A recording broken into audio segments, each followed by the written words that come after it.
വെട്ടണം, ഇങ്ങനെ തന്നെ വെട്ടണം.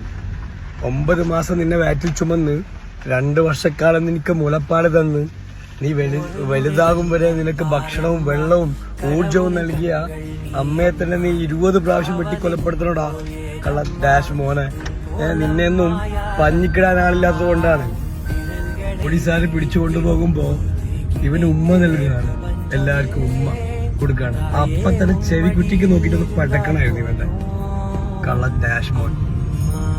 കഞ്ചാവും MDMA അടിച്ചിട്ട് നാട്ടുകാർക്കും വീട്ടുകാർക്കും ഒക്കെ പ്രശ്നം ഉണ്ടാക്കുന്ന ആളുകളെ പിടിച്ചു കിട്ടാനുള്ള വലിയ നിയമങ്ങൾ വരണം.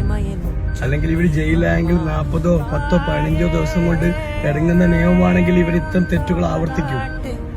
ഇത്തരം ആളുകളെ പിടിച്ചു കെട്ടാൻ ഉതകുന്ന രീതിയിലുള്ള നിയമങ്ങൾ വരണം. കുറ്റകൃത്യങ്ങളിൽ MDMA കഞ്ചാവും അടിച്ച് കുറ്റകൃത്യങ്ങളിൽ ഏർപ്പെട്ടാൽ അവിടെ ജീവിതകാലം ജയിൽ കിടക്കുന്ന രീതിയിലുള്ള നിയമങ്ങൾ ഉണ്ടാവണം രാജ്യത്ത്.